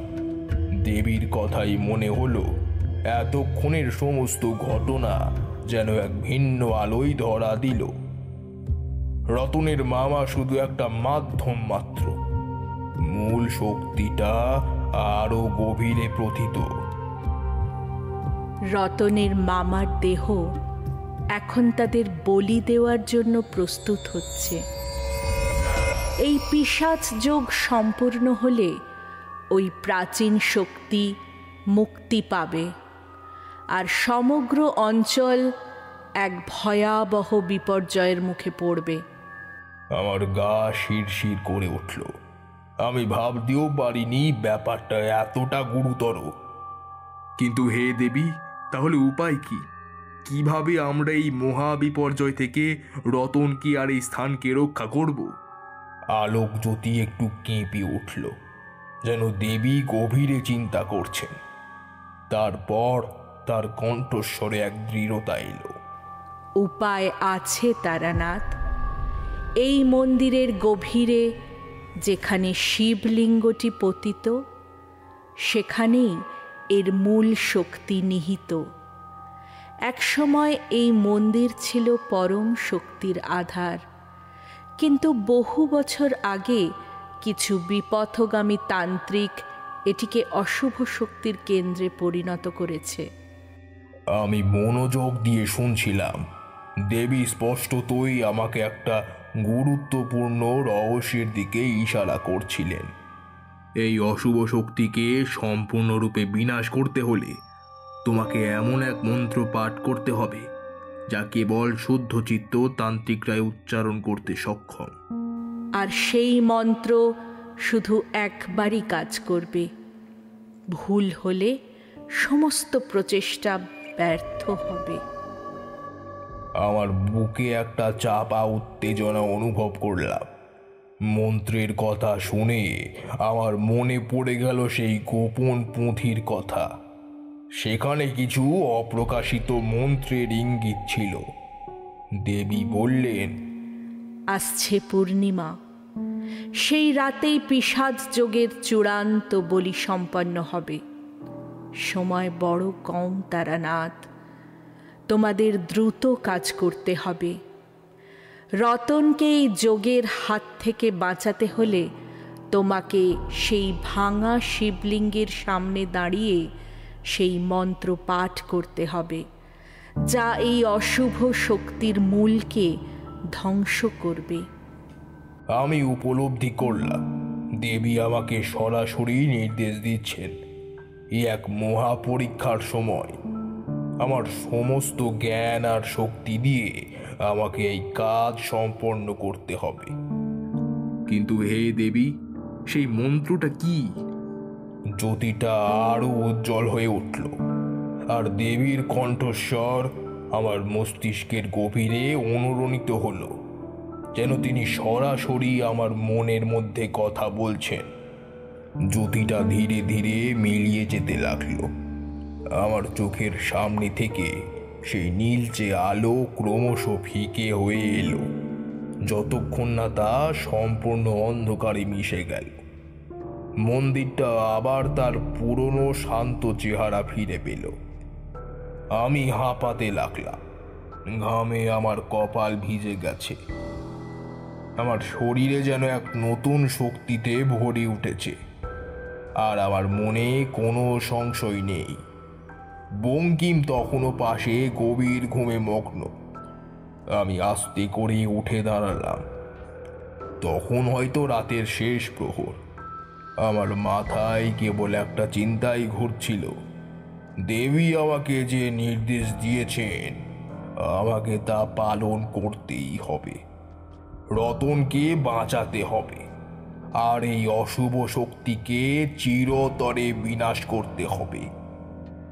দেবী মধুসুন্দরীর অলৌকিক দর্শনে আমার মন এক নতুন দিশা খুঁজে পেয়েছিল। রাতটুকু কোনো মতে পার করে ভোরের আলো ফোটার অপেক্ষায় রইলাম। পূর্ব আকাশে যখন সিঁদুরে আভা দেখা দিল, তখন বঙ্কিমকে জাগালাম। সে তখনও ভয়ে আচ্ছন্ন, কিন্তু আমার মুখের দৃঢ়তা দেখে আর কোনো প্রশ্ন করল না। চলো বঙ্কিম, আর এক মুহূর্তও নষ্ট করা যাবে না। আমরা দ্রুত পায়ে রতনের গ্রামের দিকে রওনা দিলাম। সকালের স্নিগ্ধ বাতাস বইছে বটে, কিন্তু আমার মনে কোনো স্বস্তি ছিল না। দেবীর কথাগুলো আমার মস্তিষ্কে প্রতিধ্বনিত হচ্ছিল। প্রাচীন অশুভ শক্তির সমষ্টি পিশাচ যোগ। রতনের মামা শুধু একটি মাধ্যম। এই ভয়ঙ্কর সত্যটা গ্রামের মানুষদের জানানো দরকার ছিল। রতনের গ্রামে পৌঁছাতে পৌঁছাতে সকাল গড়িয়ে দুপুর হয়ে এলো। গ্রামের মোড়ে ঢুকেই দেখলাম রতনের বাড়ির সামনে বেশ কিছু লোক জড়ো হয়েছে। তাদের চোখে মুখে উদ্বেগ আর ভয়ের ছাপ স্পষ্ট। রতনের মা মাটিতে লুটিয়ে কাঁদছেন, আর বাবা পাথরের মতো দাঁড়িয়ে আছেন। আমি ভিড়ের দিকে এগিয়ে গিয়ে রতনের বাবাকে চিনতে পারলাম। আমি তারানাথ তান্ত্রিক। আমি সেই মন্দির থেকে সব কিছু দেখে এসেছি। আমার কথা শুনে সবাই নড়ে চড়ে বসল। রতনের বাবা এগিয়ে এলেন, তার চোখে এক রাশ প্রশ্ন। আমি কোনো ভূমিকা না করে যা যা ঘটেছে সব খুলে বললাম।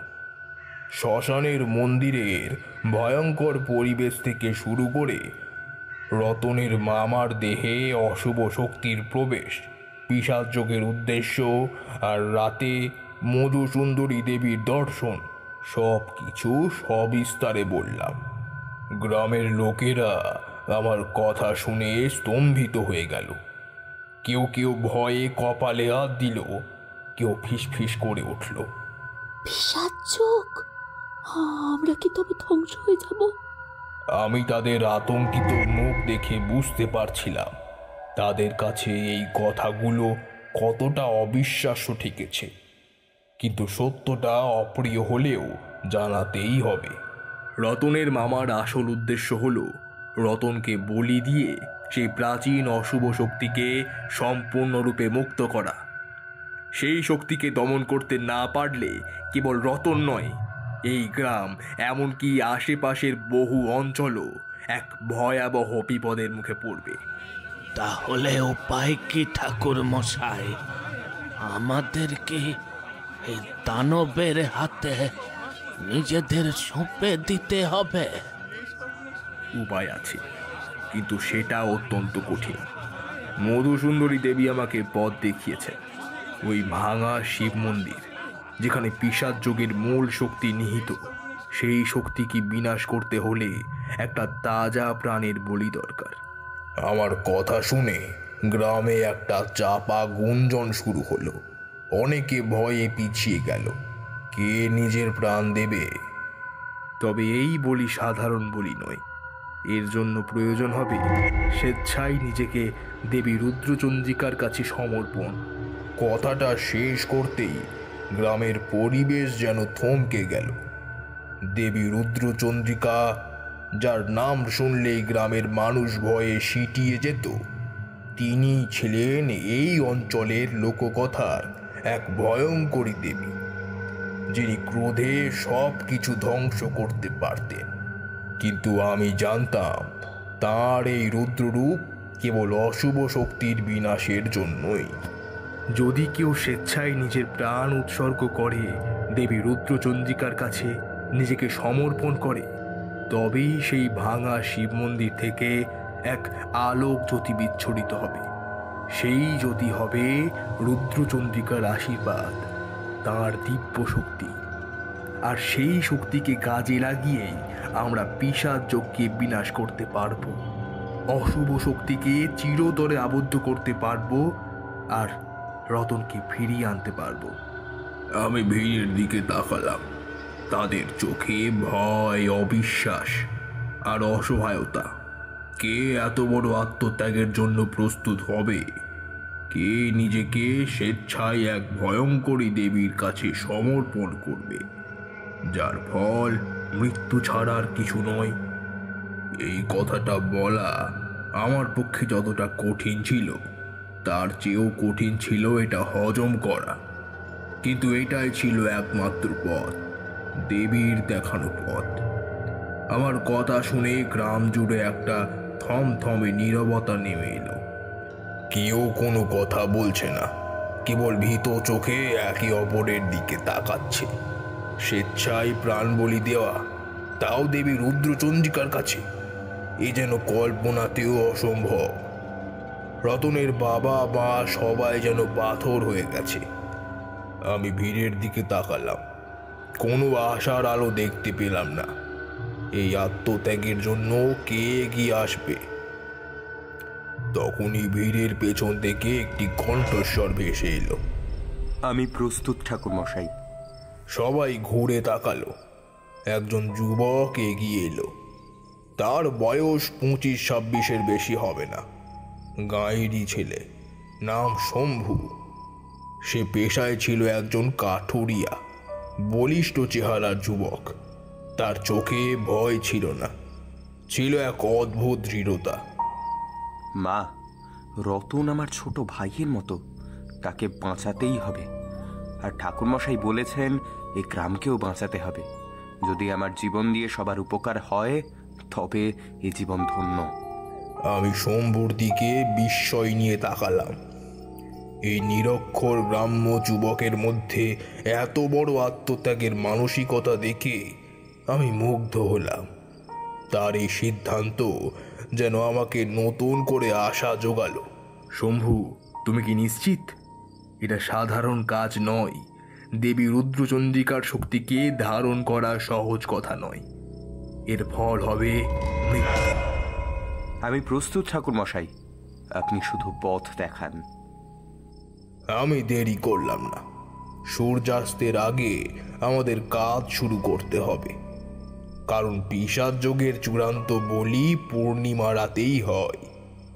আমি দ্রুত বঙ্কিমকে নির্দেশ দিলাম গ্রামের সবাইকে শ্মশানের মন্দিরের বাইরে জড়ো হতে। তাদের মন্ত্র জপ করতে হবে, যা অশুভ শক্তিকে দুর্বল করবে। আমরা তিনজন, আমি, বঙ্কিম আর শঙ্কু, দ্রুত শ্মশানের মন্দিরের দিকে রওনা দিলাম।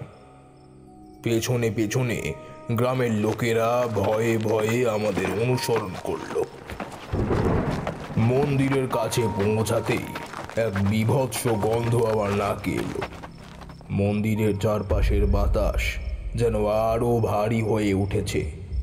পুরনো সেই শুকনো হাড়গুলো যেন আরো বিকৃত দেখাচ্ছিল। আমরা সোজা গুপ্ত কক্ষের দিকে গেলাম। সুড়ঙ্গের মুখে ঢুকতেই সেই চাপা গোঙানির শব্দ আবার ভেসে এলো। বঙ্কিম ভয়ে আমার হাত খামচে ধরল, কিন্তু শম্ভু অটল ছিল। তার চোখে কোনো ভয় ছিল না। আমরা গুপ্ত কক্ষে প্রবেশ করলাম। রতনের মামা তখনও সেখানে নিথর হয়ে পড়ে আছেন, তবে তার মুখটা বিকৃত হয়ে গেছে। তার চারপাশে সেই কালো ধোঁয়ার আভাটা তখনও স্পষ্ট। আমি দেখলাম তার মুখ দিয়ে ধীরে ধীরে কালো থকথকে একটা পদার্থ বেরিয়ে আসছে, যা চারপাশে ছড়িয়ে পড়ছে। ঠাকুরমশাই, কাজটা কি এখনই শুরু করব? হ্যাঁ শম্ভু, কিন্তু তার আগে তোকে একটা বিশেষ স্থানে যেতে হবে। আমি তাকে ভাঙা শিবলিঙ্গের দিকে নিয়ে গেলাম। শিবলিঙ্গটার চারপাশে তখনও সেই ভাঙা ঘট আর পোড়া কাঠ পড়েছিল। আমি শম্ভুকে নির্দেশ দিলাম শিবলিঙ্গের সামনে হাঁটু গেড়ে বসতে। শম্ভু বিনা বাক্যে আমার নির্দেশ পালন করলো। আমি বললাম, শম্ভু, এখন আমি তোমাকে দেবী রুদ্রচন্দ্রিকার মন্ত্র প্রদান করব। তুমি আমার সাথে সাথে এই মন্ত্র জপ করবে। তোমার শুদ্ধ আত্মদানই সেই জ্যোতিকে বিচ্ছুরিত করবে। ভয় পেও না, দেবী তোমাকে রক্ষা করবেন। আমি শম্ভুকে রুদ্রচন্দ্রিকার সেই গোপন মন্ত্র কানে কানে বললাম। মন্ত্রটি ছিল অত্যন্ত শক্তিশালী এবং এর প্রতিটি শব্দে ছিল গভীর আধ্যাত্মিক শক্তি। মন্ত্রটা নেওয়ার সাথে সাথে তার শরীরটা কেঁপে উঠল, কিন্তু কিছুক্ষণ পরে সে স্বাভাবিক হয়ে উঠল। শম্ভু আমার সাথে সাথে মন্ত্র জপ করতে লাগলো। তার কণ্ঠস্বর প্রথমে কিছুটা কাঁপছিল, কিন্তু ধীরে ধীরে তা দৃঢ় হয়ে উঠল। শম্ভু যখন মন্ত্র জপ করছে তখন আমি তার দিকে তাকিয়ে থাকলাম। তার মুখমণ্ডল শান্ত আর প্রসন্ন দেখাচ্ছিল। আমি লক্ষ্য করলাম তার শরীর থেকে এক অদৃশ্য শক্তি নির্গত হচ্ছে, যা বাতাসের সাথে মিশে যাচ্ছে। হঠাৎ করে শিবলিঙ্গের ভাঙা অংশ থেকে একটা মৃদু আলো বিচ্ছুরিত হতে শুরু করলো। প্রথমে সেটা ছোট একটা বিন্দুর মতো ছিল, কিন্তু ধীরে ধীরে তা বড় হতে লাগলো আর তার ঔজ্জ্বল্য বাড়তে লাগলো। সেই আলো ছিল শুভ্র এবং শক্তিশালী, যা ক্রমশ গুপ্ত কক্ষের অন্ধকার ভেদ করে আলোকিত করে তুলছিল। আমার মনে হলো দেবীর আশীর্বাদ বর্ষণ হচ্ছে। এইবার সেই শক্তির জন্ম হচ্ছে যা পিশাচকে বিনাশ করতে সক্ষম। আলোটা যখন শিবলিঙ্গ থেকে বেরিয়ে আসছে তখন আমি বুঝতে পারছিলাম আমাদের হাতে আর সময় নেই। শিবলিঙ্গ থেকে বিচ্ছুরিত আলোক জ্যোতি ক্রমশ শক্তিশালী হচ্ছিল। সেই শুভ্র আলো গুপ্ত কক্ষের অন্ধকারকে গ্রাস করে এক স্বর্গীয় আভা ছড়িয়ে দিচ্ছিল। আলোর তীব্রতায় আমার চোখ ধাঁধিয়ে যাচ্ছিল, কিন্তু আমি অনুভব করছিলাম এক অসাধারণ পবিত্র শক্তি। শম্ভু তখনও মন্ত্র জপ করছিল। তার মুখমণ্ডল সেই জ্যোতিতে উদ্ভাসিত। তার চোখ দুটো যেন জ্বলজ্বল করছিল, আর তার চারপাশে একটা দিব্য আভা দেখা যাচ্ছিল। আমি দেখলাম আলোটা ধীরে ধীরে শম্ভুর দিকে এগিয়ে যাচ্ছে। শম্ভু চোখ বন্ধ করে স্থির হয়ে বসে আছে, যেন সে কোনো গভীর ধ্যানে মগ্ন। আলোটা যখন তাকে সম্পূর্ণভাবে আবৃত করল তখন শম্ভুর দেহ থেকে এক তীব্র ঝলকানি বেরিয়ে এলো। সেই ঝলকানি এতটাই তীব্র ছিল যে আমি আর বঙ্কিম চোখ বন্ধ করতে বাধ্য হলাম। একটা তীক্ষ্ণ কিন্তু মধুর ধ্বনি কানে এলো, যেন সহস্র ঘন্টা একসঙ্গে বেজে উঠল। শব্দ আর আলো মিলিয়ে যেতে আমরা চোখ খুললাম। দেখলাম শম্ভু স্থির হয়ে বসে আছে, কিন্তু তার দেহ থেকে এক অদ্ভুত শক্তি বিচ্ছুরিত হচ্ছে। সে আর সাধারণ মানুষ নেই। তার সারা শরীর থেকে যেন এক অলৌকিক দীপ্তি ছড়িয়ে পড়ছে। ঠিক তখনই রতনের মামার নিথর দেহ থেকে সেই কালো ধোঁয়াটা তীব্র বেগে বেরিয়ে এলো। এবার সেটা আর ধোঁয়া নয়, এক বীভৎস কালো আকৃতি ধারণ করলো। তার চোখগুলো ছিল আগুনের গোলার মতো, আর তার মুখ থেকে এক পৈশাচিক হাসি শোনা যাচ্ছিল। অশুভ শক্তিটা যেন অনুভব করতে পারছিল যে তার বিপদ আসন্ন। সে শম্ভুর দিকে ঝাঁপিয়ে পড়তে চাইল, কিন্তু শম্ভুর শরীর থেকে বিচ্ছুরিত আলোক রশ্মি তাকে প্রতিহত করল।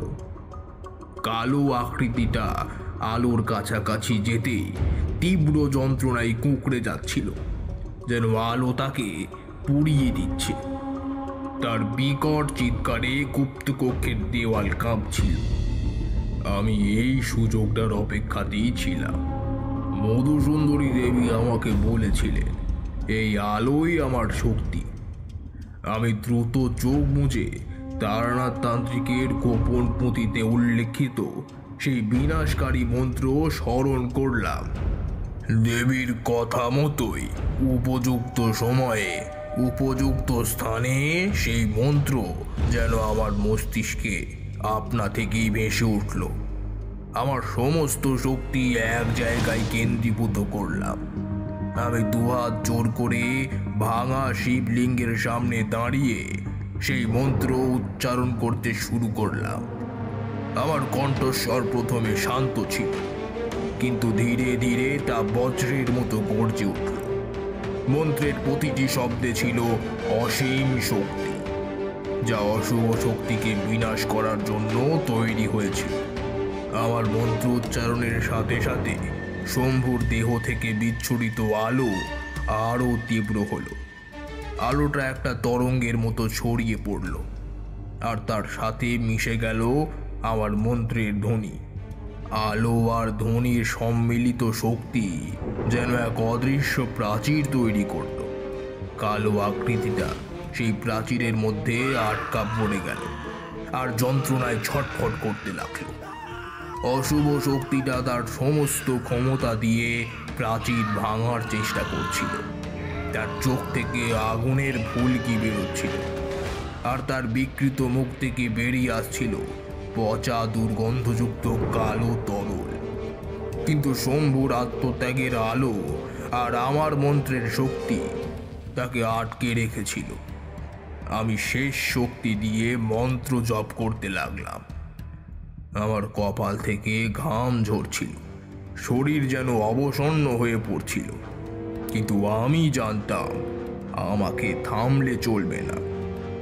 রতনের জীবন, এই গ্রামের ভবিষ্যৎ, সব কিছুই আমার হাতে। কালো আকৃতিটা ক্রমশ ছোট হয়ে আসছিল। তার বিকট হাসি এখন যন্ত্রণার আর্তনাদে পরিণত হয়েছে। ধীরে ধীরে সেটা একটা কালো ধোঁয়ার বিন্দুর মতো হয়ে গেল। মুহূর্তেই গুপ্ত কক্ষ জুড়ে এক তীব্র আলোর ঝলকানি দেখা গেল। আমার চোখ বন্ধ হয়ে গেল। যখন চোখ খুললাম, দেখলাম গুপ্ত কক্ষটা শান্ত, সেই আলো মিলিয়ে গেছে। রতনের মামা তখনও মেঝেতে নিথর হয়ে পড়ে আছে, তবে তার মুখটা এখন শান্ত, কোনো অশুভ শক্তির লেশ মাত্র নেই। আর শম্ভু, সে তখনও শিবলিঙ্গের সামনে বসেছিল, কিন্তু তার দেহ থেকে কোনো দীপ্তি বেরোচ্ছিল না। তার চোখ বন্ধ, মুখ শান্ত। আমি দ্রুত তার পাশে গেলাম, তার হাত ধরলাম। তার শরীরটা ঠান্ডা হয়ে গেছে, সে আর নেই। সে নিজের জীবন উৎসর্গ করে রতনকে আর এই গ্রামকে রক্ষা করেছে। আমার চোখে জল এসে গেল। বঙ্কিম ভয়ে ভয়ে এগিয়ে এসে শম্ভুর নিতর দেহ দেখে হাউ মাউ করে কেঁদে উঠল, কিন্তু তার মুখে স্বস্তির ছাপ স্পষ্ট। অশুভ শক্তিটা শেষ হয়েছে। এখন আমাদের একমাত্র কাজ হলো রতনকে খুঁজে বের করা। আমি জানি রতন মামার সাথে শ্মশানেই কোথাও আছে। হয়তো তাকে কোনো গোপন স্থানে আটকে রাখা হয়েছিল। শম্ভুর আত্মত্যাগের পর গুপ্ত কক্ষে এক গভীর নীরবতা নেমে এসেছিল। সেই কালো ধোঁয়ার বীভৎস মূর্তি আর নেই। নেই সেই বিকট গোঙানি। শুধু শঙ্কুর নিথর দেহটা ভাঙা শিবলিঙ্গের সামনে পড়ে আছে। তার মুখে এক অদ্ভুত প্রশান্তি। বঙ্কিম হাউ হাউ করে কাঁদছিল, কিন্তু আমি জানতাম শোক করার সময় এটা নয়। রতনকে বাঁচাতে হবে। বঙ্কিম, ওঠো। শম্ভুর আত্মত্যাগ বৃথা যেতে দেব না। রতনকে খুঁজে বের করতেই হবে। বঙ্কিম চোখ মুছে উঠে দাঁড়ালো। তার চোখে তখনও ভয় মেশানো বিস্ময়, কিন্তু তার মধ্যে একটা দৃঢ়তাও দেখা যাচ্ছিল। আমরা দুজনে তড়িৎ গতিতে গুপ্ত কক্ষ থেকে বেরিয়ে এলাম। তবে অন্ধকারের রেশ কেটে একটা ধূসর আলো ছড়িয়ে পড়েছে। মূল মন্দিরে ফিরতেই আমি চারপাশটা ভালো করে দেখতে লাগলাম। পিশাচ যোগের প্রধান কেন্দ্র ছিল এই মন্দির। অশুভ শক্তি হয়তো রতনকে এই মন্দিরেরই কোনো গোপন জায়গায় লুকিয়ে রেখেছে। শুকনো হাড়গুলো মেঝেতে ইতস্তত ছড়ানো, আর সেই বিকৃত মূর্তিটার দিকে তাকাতেই এখন আর গা শিরশির করছিল না। অশুভ শক্তি বিদায় নিয়েছে, তাই তার প্রভাবও আর নেই। আমি মনোযোগ দিয়ে মন্দিরের দেওয়াল, কোণ আর মেঝে পরীক্ষা করতে লাগলাম। হঠাৎই আমার চোখ পড়ল ভাঙা শিবলিঙ্গের পেছনে একটা অস্পষ্ট চিহ্নের দিকে। দেওয়ালের গায়ে যেন কিছু অদ্ভুত নকশা খোদাই করা ছিল, যা আগে আমার চোখে পড়েনি। এই নকশাগুলো দেখে মনে হলো এগুলো কোনো গুপ্ত পথের ইঙ্গিত দিচ্ছে। আমি সেই চিহ্নের কাছে গেলাম। হাত দিয়ে ঘষে ঘষে ধুলো সরাতেই একটা ছোট ফাটল দেখতে পেলাম। ফাটলের ভেতর থেকে ঠান্ডা বাতাস বেরিয়ে আসছে। আমি নিশ্চিত হলাম এখানেই লুকিয়ে আছে রতন। বঙ্কিম, এই দিকে এসো। আমি ধীর কণ্ঠে বললাম। আমরা দুজন মিলে সেই ফাটলের পাশে রাখা একটা ভারী পাথরের ঢাকনা সরানোর চেষ্টা করলাম। ঢাকনা এতটাই ভারী ছিল যে প্রথমে নাড়াতেই পারছিলাম না, কিন্তু শম্ভুর আত্মত্যাগের কথা মনে পড়তেই এক অলৌকিক শক্তি যেন আমার শরীরে ভর করল। আমরা দুজনেই একযোগে চাপ দিলাম। একটা কর্কশ শব্দ করে পাথরের স্ল্যাবটা সরে গেল, আর তার নিচে দেখা গেল একটা ছোট অন্ধকার সুড়ঙ্গ। ভেতর থেকে ভ্যাপসা বাতাস আর স্যাঁতস্যাঁতে গন্ধ ভেসে এলো। আমি টর্চ জ্বালিয়ে ভেতরে আলো ফেললাম। সুড়ঙ্গটা মাটির নিচে চলে গেছে, আর তার শেষে একটা ছোট প্রকোষ্ঠ দেখা যাচ্ছে। রতন!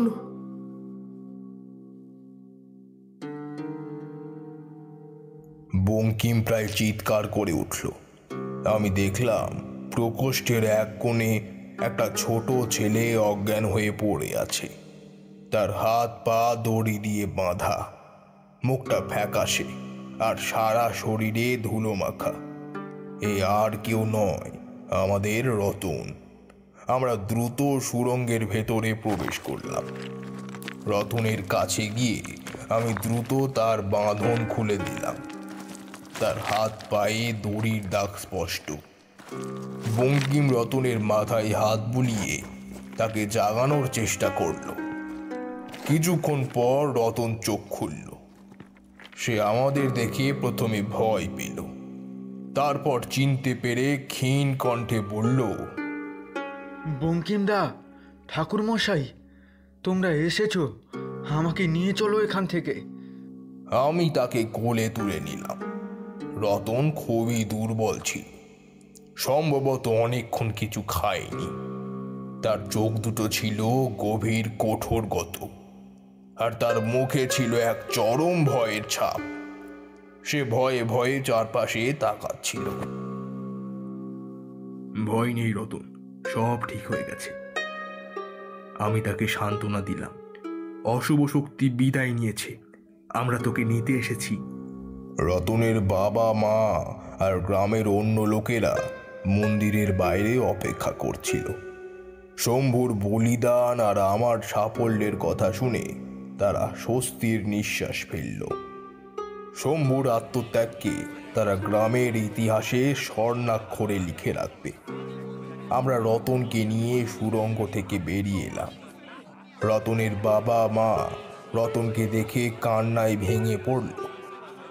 তারা রতনকে বুকে জড়িয়ে ধরল, আর তাদের চোখে ছিল অসীম কৃতজ্ঞতা। রতনের গ্রাম জুড়ে তখন আনন্দের রোদ।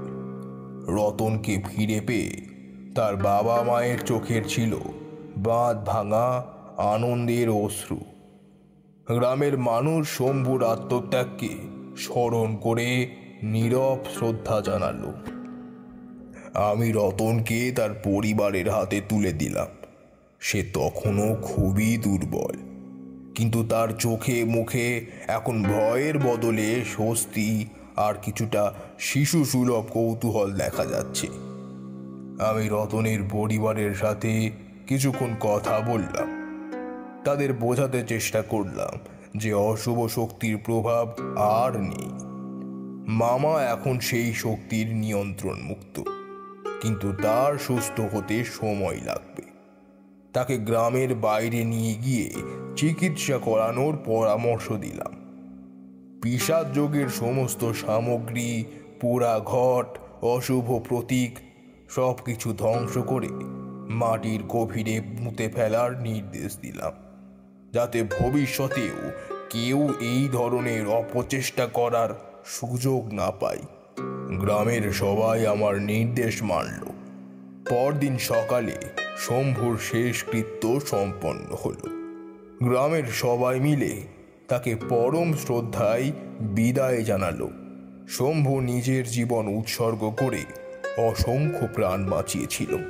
তার এই আত্মত্যাগ এই গ্রামের ইতিহাসে চিরকাল স্বর্ণাক্ষরে লেখা থাকবে। আমি নিজেও তার জন্য মনে মনে প্রার্থনা করলাম। আমি এরপর গ্রামের মানুষের কাছ থেকে বিদায় নিলাম। আমাদের কাজ শেষ হয়েছে, রতন ফিরে এসেছে, অশুভ শক্তির বিনাশ হয়েছে, আর শম্ভু তার আত্মত্যাগের মাধ্যমে অমর হয়ে আছে। যাওয়ার আগে বঙ্কিম আমার দিকে তাকিয়ে বলল, ঠাকুরমশাই, আমি এখনো বিশ্বাস করতে পারছি না যে এসব সত্যি ঘটেছে। শম্ভু সে তো নিজের জীবন দিয়ে গেল। হ্যাঁ বঙ্কিম, এই জগৎ বড়ই বিচিত্র। এখানে যেমন অশুভ শক্তি আছে, তেমনই আছে নিঃস্বার্থ আত্মত্যাগ। শম্ভুর বলিদানই আমাদের জয় এনে দিয়েছে। দেবী রুদ্রচন্দ্রিকা তার শুদ্ধ আত্মত্যাগ গ্রহণ করেছেন। আমি আর দাঁড়ালাম না, পথ চলতে শুরু করলাম। সূর্য ততক্ষণে মাথার উপরে উঠে এসেছে। চারপাশে পাখিদের কিচিরমিচির শব্দ, গ্রামের সাধারণ জীবনযাত্রা আবার শুরু হয়েছে। এই শান্তির মধ্যে এক সময়কার ভয়ঙ্কর ঘটনা যেন এক দুঃস্বপ্নের মতো মনে হচ্ছিল। আমি উপলব্ধি করলাম, একজন তান্ত্রিকের জীবন শুধু মন্ত্র আর তন্ত্রের মধ্যেই সীমাবদ্ধ নয়। এর সাথে মিশে আছে আত্মত্যাগ, সাহস আর মানুষের প্রতি গভীর ভালোবাসা। সেই পুঁথি হয়তো আমায় জ্ঞান দিয়েছে, কিন্তু আসল শিক্ষা পেয়েছি এই কঠিন অভিজ্ঞতার মধ্যে দিয়ে। আমি শ্মশান ভূমির পাশ দিয়ে যাচ্ছিলাম। সেদিকে তাকিয়ে আমার মনে আর কোনো ভয় ছিল না, ছিল এক অদ্ভুত শান্তি। যে মন্দিরে একসময় অশুভ শক্তি রাজত্ব করত, সেখানে এখন কেবল নীরবতা। নতুন দিগন্তে পাড়ি জমালাম আমি আর বঙ্কিম। হয়তো ভবিষ্যতে আরো অনেক রহস্যের সমাধান করতে হবে, আরো অনেক বিপন্ন মানুষের পাশে দাঁড়াতে হবে। তান্ত্রিকের এই পথ কখনো শেষ হয় না। এটা কেবল এক অন্তহীন যাত্রা, যেখানে জ্ঞানের অন্বেষণ আর মানুষের সেবা করাই শেষ কথা।